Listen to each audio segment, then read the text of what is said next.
કેમ છો બાળકો? મજામાં ને? આજે આપણે એકચલ સુરેખ સમીકરણમાં કોયડા ઉકેલ કઈ રીતે કરવા તેના વિશે સમજવાના છીએ. આગળના વિડીયોમાં આપણે એકચલ સુરેખ સમીકરણ કઈ રીતે લાવવું એના વિશે આપણે સમજી ગયા. પણ ઘણા બધા વિદ્યાર્થીઓના, મારી સ્કૂલના વિદ્યાર્થીઓના પણ ફોન આવેલા કે ટીચર અમને એક ચલ સુરેખ સમીકરણ છે એમાં કોયડા ઉકેલ કઈ રીતે કરી શકાય એના વિશે પણ તમે એક વિડીયો બનાવીને મોકલો. તો આજે આપણે કોયડા ઉકેલ માટે સૌથી પહેલા તો શું મહત્વનું છે તો કે જે કંઈ તમને રકમ આપેલી છે એને સ્ટેપ બાય સ્ટેપ સમજતું જવાનું છે અને એના સમીકરણ મૂકતું જવાનું છે. એક વખત સમીકરણ બની જાય પછી તો તે કોયડા ઉકેલનો દાખલો છે એકદમ સહેલો થઈ જાય છે. તો આજે આપણે સ્વાધ્યાય 2.2 કે જે આખું કોયડા માટેનું સ્વાધ્યાય છે તેના અમુક દાખલા આપણે સમજશું. એમાં જુઓ, પહેલો જ દાખલો છે. શું છે? એક સંખ્યામાંથી 1/2 બાદ કરીને મળતા પરિણામને 1/2 વડે ગુણતા જો 1/8 મળે તો તે સંખ્યા શોધો. તો સૌથી પહેલા તો શું કીધું? એક સંખ્યામાંથી, એટલે આપણે એક સંખ્યા ધારી લેવાની છે. એક સંખ્યામાંથી 1/2 બાદ કરીને આપણે કોઈ એક સંખ્યા છે, કોઈ એક સંખ્યા કઈ છે તો કે કોઈ એક સંખ્યા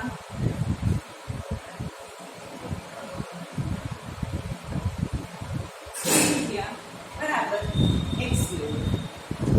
x તેમાંથી 1/2 બાદ કરો. એટલે આમાંથી શું કરવાનું છે તો કે 1/2 બાદ કરવાનું છે. બાદ કરીને મળતા પરિણામ, એટલે કે આ પરિણામ મળ્યું એને 1/8 વડે 1/2 વડે ગુણતા 1/2 વડે ગુણતા પરિણામ કેટલું મળે? 1/8 આવું છે. તો આપણે આ સંખ્યા ગોતવાની છે. તો કઈ રીતે ગોતાય? તો સૌથી પહેલા તો હવે જો આ બેનો સંબંધ છે ગુણાકારનો છે. હવે આ ગુણાકારમાં હોય છે એ આ બરાબરની આ બાજુ આવે તો ભાગાકારમાં છે. એ આપણે આગળના વિડીયોમાં શીખી ગયા. હવે હું આ છેદમાં 2 છે ને આ બાજુ લઈ આવું એટલે ગુણાકારમાં લઈ આવું. x/1/2 બરાબર આ ભાગાકારમાં છે અહીંયા ક્યાં જાય? ગુણાકારમાં. તો કે 1 ગુણાકારમાં 2 છેદમાં 2 4 હવે આ બેનો હવે આપણે x ને છે એકલો કરવો. ચલની કિંમત ગોતવા માટે ચલને એકલો કરવો. તો x બરાબર અહીંયા શું હતું બરાબર પછી તો કે 1/4 છે. હવે માઈનસ છે આ બાજુ આવે તો 1/2. તો x બરાબર હવે છેદ છે એ સરખો નથી તો સૌથી પહેલા તો 4 અને 2 નો લસા લેવો પડે. તો 4 છે એનો લસા આવે છે તો છેદમાં 4. અહીંયા છેદમાં 4 છે એટલે 1/1 વત્તા અહીંયા છેદમાં 2 છે 2 ને કેટલાથી ગુણીએ તો 4 2 થી ઉપર નીચે 2 વડે ગુણવાના છે. 1 ગુણ્યા 2 એટલે x બરાબર 3/4. આ તમારો જવાબ. આપેલી સંખ્યા કઈ છે? 3/4. એટલે સૌથી પહેલા તો આપણે રકમ સમજતી જવાની છે અને જે સમીકરણ બનાવીએ છીએ એ સમીકરણ બનાવવું એ જ ખૂબ મહત્વનું છે. એક વખત સમીકરણ બનાવતા આવડી જાય એટલે બાકીના દાખલા છે એ બધા બહુ સહેલા થઈ જાય. હવે પછીનો દાખલો જુઓ. શું કીધું છે? એક લંબચોરસ સ્વિમિંગ પુલની પરિમિતિ. શું કીધું છે? એક લંબચોરસ સ્વિમિંગ પુલ છે, એની પરિમિતિ આપણને 154 મીટર આપેલી છે. તો સ્વિમિંગ પુલ કેવો છે? તો કે લંબચોરસ. તો લખવાનું લંબચોરસ સ્વિમિંગ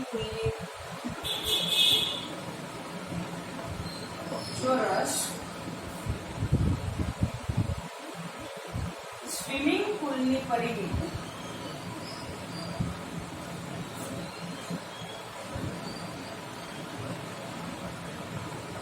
154 મીટર. હવે જો આગળ શું કીધું તો કે જો તેની લંબાઈ તેની પહોળાઈના બમણાથી 2 વધારે છે.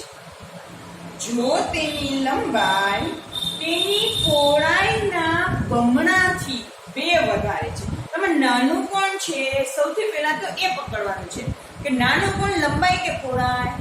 તો પહોળાઈ. તો પહોળાઈને ધારવાની છે. બરાબર છે? તો પહોળાઈ બરાબર x મીટર. પહોળાઈ બરાબર કેટલા છે? x metre. હવે લંબાઈ કેટલી છે? તો કે પહોળાઈ કરતા બમણી. બમણા કરતા 2 વધારે. આવું કીધું છે. લંબાઈ કેટલી છે? તો કે પહોળાઈ કરતા બમણી અને 2 વધારે. વધારે એટલે પ્લસ. એટલે 2x વત્તા 2. બરાબર છે? હવે પહોળાઈ અને લંબાઈ મળી ગઈ તો પરિમિતિ તો આપણને ખબર છે. લંબચોરસની પરિમિતિ બરાબર શું સૂત્ર છે? તો કે લંબચોરસની પરિમિતિ બરાબર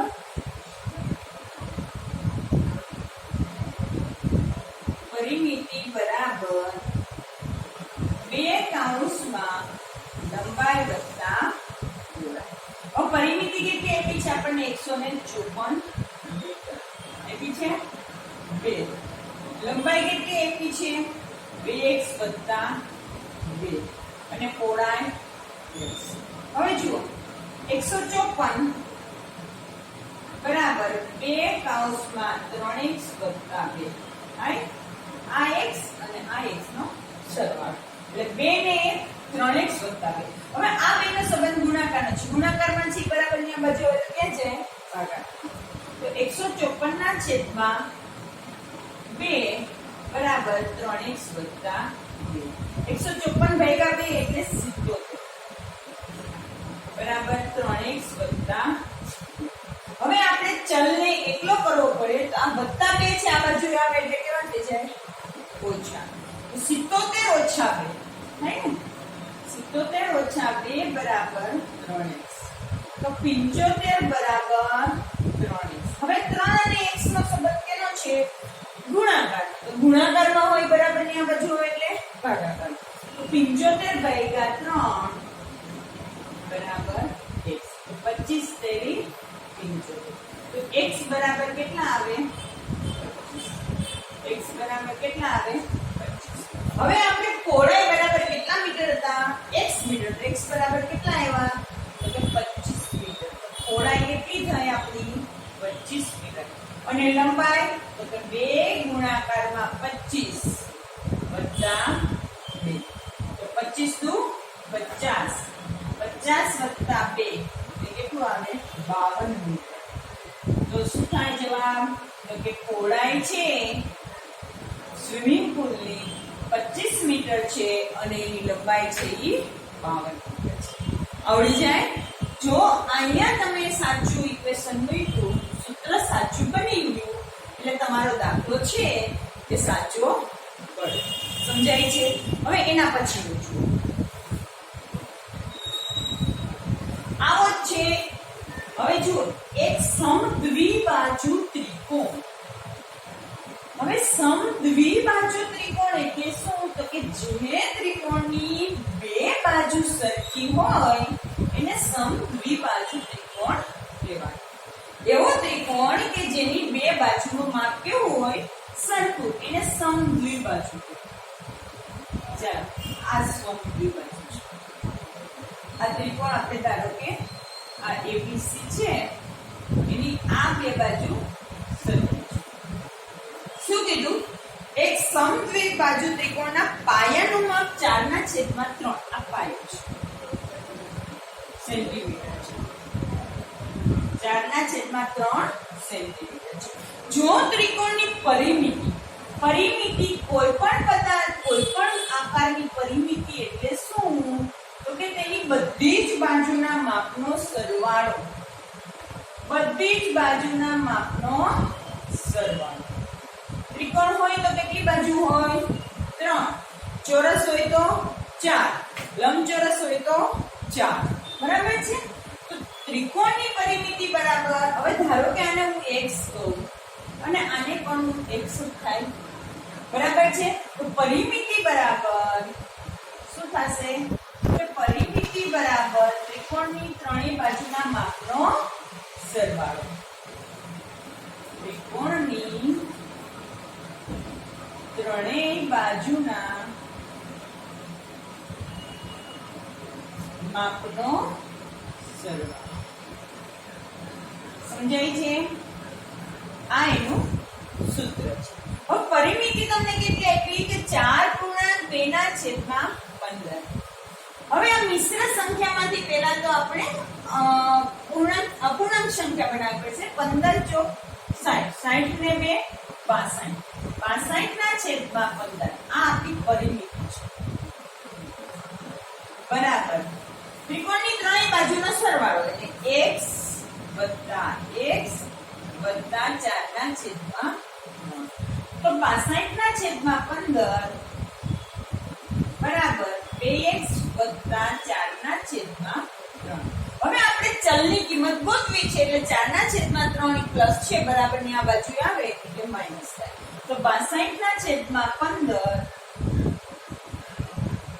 ઓછા 4 ના છેદમાં 3 બરાબર 2x.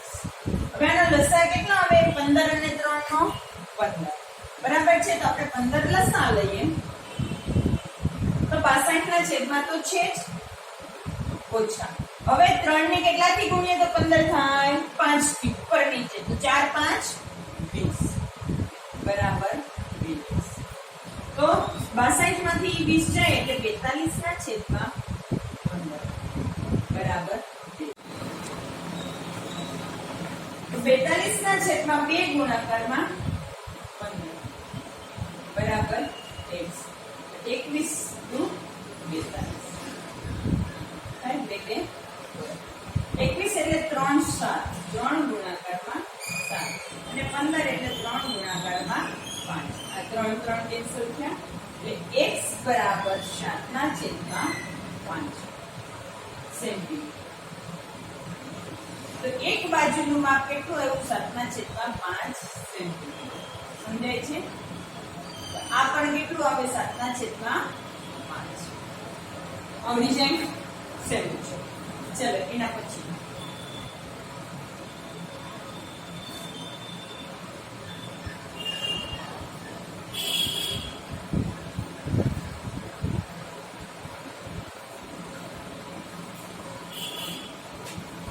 બે સંખ્યાઓનો સરવાળો 95 છે.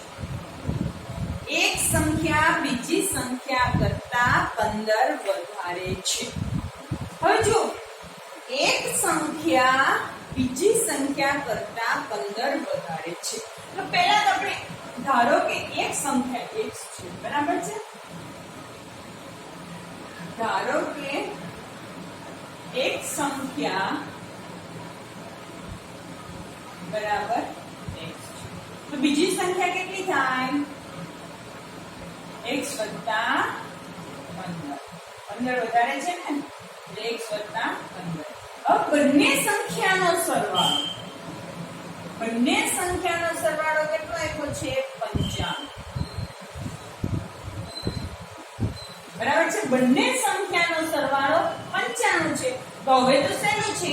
x વત્તા x એટલે 2x વત્તા 15 બરાબર 95. તો 2x બરાબર 95 ઓછા 15 તો 2x બરાબર 80.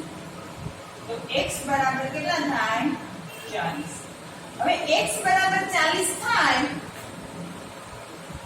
તો બીજી એક સંખ્યા 40 છે તો બીજી સંખ્યા કેટલી થાય? 40 વત્તા 15 એટલે કે 55. આ બીજી સંખ્યા કેટલી થાય? 55 છે ને સેલ? એકદમ સેલ. બરાબર આવડી જાય? સમજાઈ જાય છે? સરસ. ચાલો એના પછી હવે જુઓ બે સંખ્યાઓનો ગુણોત્તર. પછીનો દાખલો જુઓ. શું કીધું છે? બે સંખ્યાઓનો ગુણોત્તર છે 5:3 અને તેમનો તફાવત 18 હોય તો તે સંખ્યા ગોતો. બે સંખ્યાનો ગુણોત્તર આપ્યો છે 5:3 એટલે કે પહેલી સંખ્યા 5x હોય તો બીજી સંખ્યા કેટલી હોય? 3. બંનેનો તફાવત 18 આપેલો છે. તો તે સંખ્યા કઈ છે? ધારો કે પેલી એક સંખ્યા છે, એક સંખ્યા બરાબર 5. શું કામે 5:3 નો ગુણોત્તર છે એટલે 5. તો બીજી સંખ્યા કેટલી છે? 3x.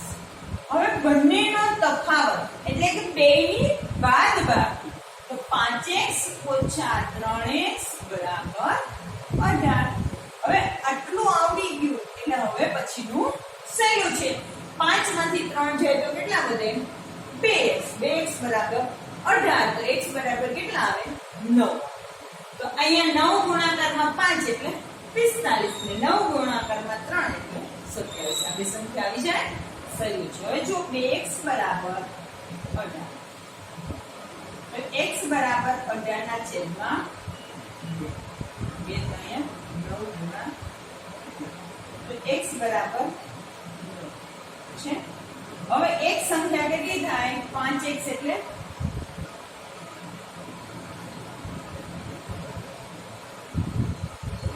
5x બરાબર 5 ગુણાકારમાં 9. 5 9 45. અને બીજી સંખ્યા 3x છે. 3x એટલે કે 3 ગુણાકારમાં 9. 9 3 27. આ તમારો જવાબ આવડી જાય છે ને? એકદમ સહેલું. ચાલો એના પછી જો 3 ક્રમિક સંખ્યા કેટલી સંખ્યા? 3. શું કીધું? જો 3 ક્રમિક સંખ્યાનો સરવાળો 51 હોય તો તે સંખ્યા શોધો. ક્રમિક સંખ્યા એટલે કેવી સંખ્યા? તો કે ક્રમમાં હોય તેવી. એવી સંખ્યા ક્રમમાં. પેલી 1, પછી 2, પછી 3. હવે પેલી 1 છે તો એમાં કેટલા ઉમેરા તો 2 આવે? 1. પછીની 1 છે એમાં કેટલા ઉમેરા તો 3 આવે? 2. એટલે ક્રમિક સંખ્યા એટલે શું? તો કે પહેલા ધારો કે કોઈ એક સંખ્યા છે x છે. કેટલી છે? x. તો બીજી સંખ્યા કેટલી આવે? ક્રમિક સંખ્યા x વત્તા 1. અને ત્રીજી ક્રમિક સંખ્યા કઈ છે? કઈ આવે? x વત્તા 2. સરસ. ત્રીજી ક્રમિક સંખ્યા કઈ આવે? x વત્તા 2. હવે ત્રણે ત્રણ સંખ્યાનો સરવાળો 51 તો આવડી જાય. પહેલી સંખ્યા x, બીજી સંખ્યા છે x વત્તા 1 અને ત્રીજી સંખ્યા છે x વત્તા 2. આ ત્રણેય સંખ્યાનો સરવાળો 51 છે. x વત્તા x વત્તા x એટલે 3x વત્તા 3 બરાબર 51. તો 3x બરાબર 51 ઓછા 3 તો 3x બરાબર 48 થાય. તો x બરાબર 48 ના છેદમાં 3. 3 તો અહીંયા 16 3 16 x બરાબર કેટલા આવે? 16. તો પહેલી સંખ્યા 16. એક સંખ્યા કેટલી આવે? x બરાબર 16. બીજી સંખ્યા કઈ આવે? તો કે 16 વત્તા 1 એટલે કે 17. અને ત્રીજી સંખ્યા કેટલી આવે? તો કે 16 વત્તા 2 થાય એટલે કે 18. તો 3 તમારા 16 17 અને 18. આ ત્રણ ક્રમિક સંખ્યાનો સરવાળો કરો એટલે કેટલા આવે? 51 આવડી જાય. તો આ રીતે આપણે કોયડા ઉકેલ છે ખૂબ જ સરળતાથી કરી શકીએ છીએ. હવે એની આગળનો જોઈએ દાખલો. હવે જુઓ શું કીધું છે? 3 ક્રમિક 8 ના 3 ક્રમિક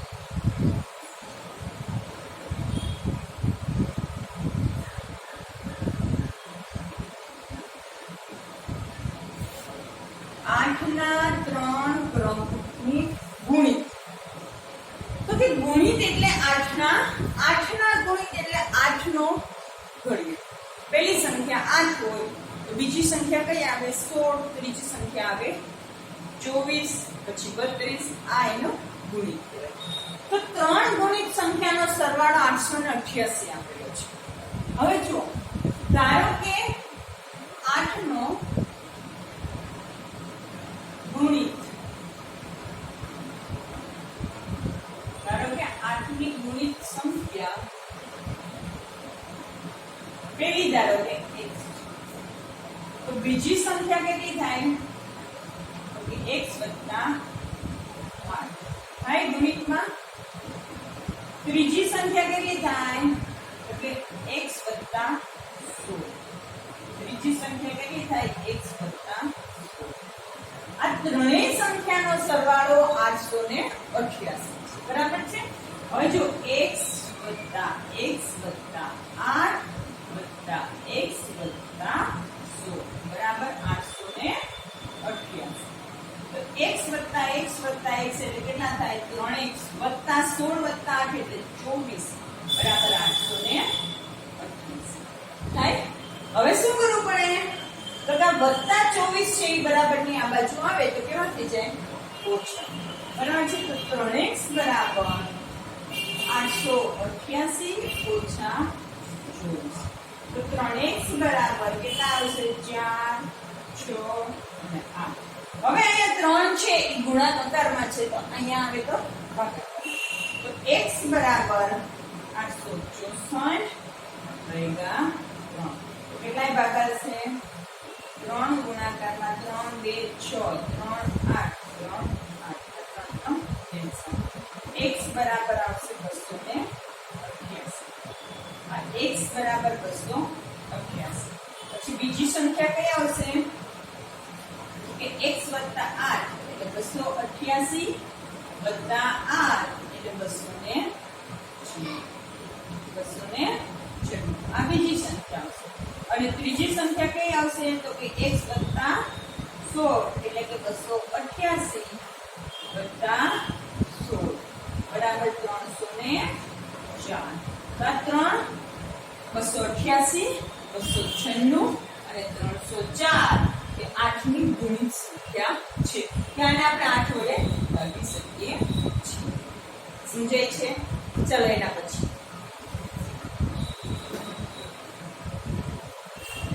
હવે જુઓ, એક 11 નંબરનો બાકીના દાખલા જુઓ તમે. રાહુલ અને હારૂનની હાલની ઉંમરનો ગુણોત્તર 5:4 કે જે આપણે આગળના ગુણોત્તર વાળો એક દાખલો જોઈ લીધો છે. પછીનો પણ ગુણોત્તર વાળો છે એટલે એ પણ આવી જાય એવું છે. હવે એક 11 નંબરનો દાખલો છે. ભરતના પિતાજી ભરતના દાદા કરતા 26 વર્ષ મોટા છે. શું કીધું? ભરતના પિતાજી ભરતના દાદા કરતા 26 વર્ષ મોટા છે. જુઓ, પેલા આખી રકમ વાંચી.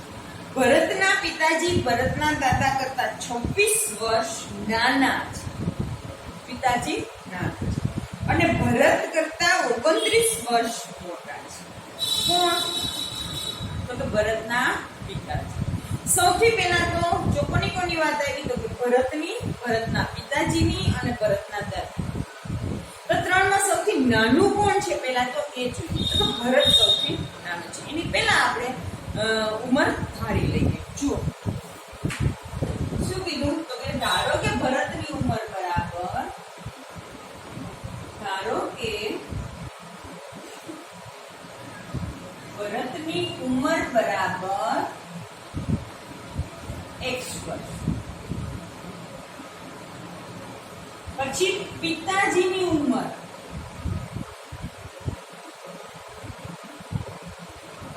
શું કીધું? તો કે ભરત કરતા 29 વર્ષ મોટા છે. તો x વત્તા 29 થાય.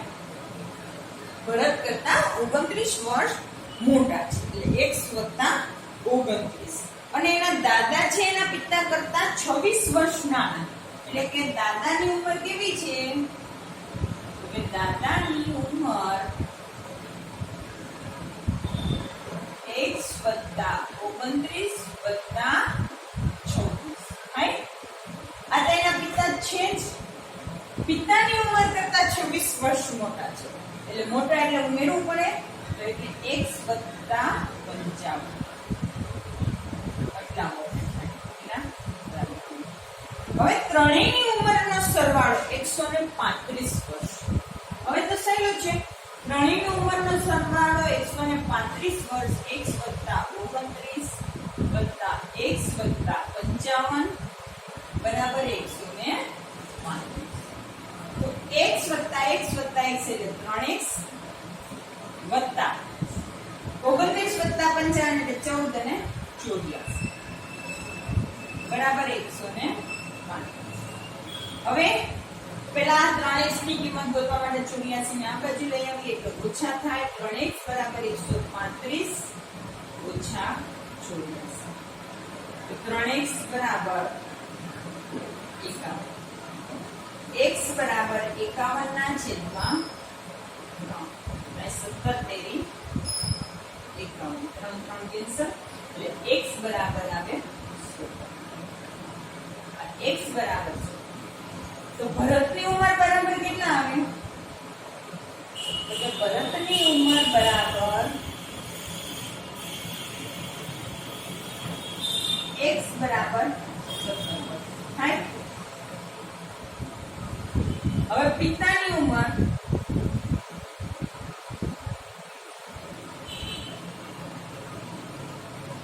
x વત્તા 29 બરાબર 17 વત્તા 29 બરાબર કેટલા થશે? 46. કેટલા? 46.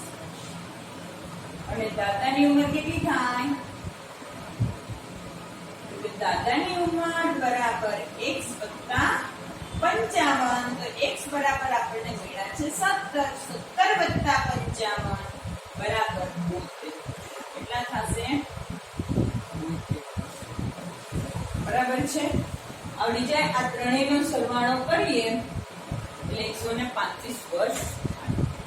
તો આ રીતે આપણે જુદા જુદા કોયડા કે મેળવી શકીએ છીએ. સૌથી મહત્વનું તો છે તમે રકમ સમજો અને એના ઉપરથી સમીકરણ. એક વખત સમીકરણ બની જાય પછી તો તેનો સમીકરણનો ઉકેલ છે એ સરળતાથી આપણે મેળવી શકીએ છીએ. હવે એક દાખલો છે એ આપણે મૂલ્યવાળો કિંમતવાળો કરીએ છીએ. બરાબર છે. 14 નંબરનો દાખલો છે કે લક્ષ્મી એક બેંકમાં ખજાનચી છે. તેની પાસે અનુક્રમે ₹100, ₹50 અને ₹10 ના મૂલ્યની ચલણી નોટો છે. આ નોટોની સંખ્યાનો ગુણોત્તર અનુક્રમે 2:3:5 છે. જો કુલ રકમ 4 લાખ હોય તો લક્ષ્મી પાસે દરેક મૂલ્યની કેટલી ચલણી નોટો હશે? હવે જુઓ, 100 ની નોટો કેટલી, પછી 50 ની નોટો કેટલી છે અને 10 ની નોટો કેટલી છે. એના આધારે આપણે કોની આગળ કેટલી નોટો છે એ શોધવાનું છે. 4 લાખ રૂપિયાના ભાગ પાડવાના છે. તો ધારો કે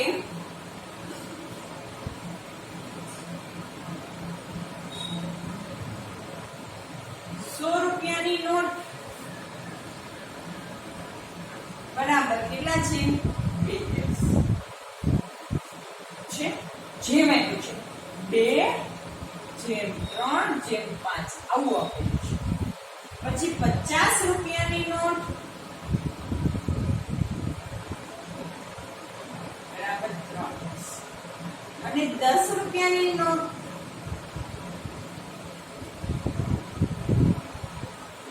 બરાબર 5. હવે આની કિંમત, આ ₹100 નોટની કિંમત કેટલી થાય? ₹100 નોટની કિંમત કેટલી થાય? બરાબર 100 ગુણાકારમાં 2x બરાબર 200x થાય. થાય ને? 2x નોટ છે એને ગુણ્યા 100 એટલે આ 200x થાય. એવી જ રીતે ₹50 નોટ છે, કિંમત કેટલી થાય? તો કે 3x ગુણાકારમાં 50 એટલે કે 150 થાય. અને 10 ની નોટની કિંમત કેટલી થાય? કિંમત કેટલી થાય? તો કે 5x ગુણાકારમાં 10 એટલે કે 50x. હવે બધાનો સરવાળો 4 લાખ રૂપિયા છે. આ 200x વત્તા 150x વત્તા 50x. 200x વત્તા 150x વત્તા 50x બરાબર 4 લાખ. કેટલા થાય? 200 ને 400x 4 લાખ. રાઈટ? હવે x બરાબર 4 લાખના છેદમાં 400. બે જીરો પર 4 x બરાબર આવે છે 50. કેટલા આવે? 50. આ x ની કિંમત. હવે 100 રૂપિયાની નોટ કેટલી હોય? આપણે શું પૂછ્યું છે? નોટની સંખ્યા. નોટની સંખ્યા. દરેક મૂલ્યની કેટલી ચલણી નોટો હશે? તો 100 રૂપિયાની નોટો કેટલી હોય? તો કે 100 રૂપિયાની નોટ 2 ગુણાકારમાં 1000 એટલે કે 2000 કેટલી હોય? 50 વાળી કેટલી હોય? તો કે 3 ગુણાકારમાં 1000 એટલે કે 3000. અને 10 વાળી કેટલી નોટ હોય? તો 5000. બરાબર છે? આટલી નોટ. હવે આનું મૂલ્ય કેટલું? મૂલ્ય પૂછ્યું હોય તો મૂલ્ય. આ 100 ની નોટ 2000 છે તો 2000 ગુણાકારમાં 100 થાય એટલે કે 2 લાખ. કેટલું થાય? 2 લાખ. પછી 3000 ગુણાકારમાં 50 છે, 5 શેરીને 15 અને 4 જીરો 1 લાખ ને 50,000. કેટલું થાય? 1 લાખ ને 50,000. અને પછી 10 વાળી નોટો કેટલી છે? 5000. 5000 ગુણાકારમાં 10 એટલે કે એની કિંમત કેટલી થાય? 50,000. કેટલી થાય? 50,000. એટલે 2 લાખ 1 લાખ ને 50,000 અને 50,000 એટલે 4 લાખ કિંમત થઈ ગઈ. તો આ રીતે આપણે જુદા જુદા કોયડા ઉકેલના દાખલા છે સમીકરણની મદદથી કરી શકીએ છીએ. સમજાય છે? આવડી જાય?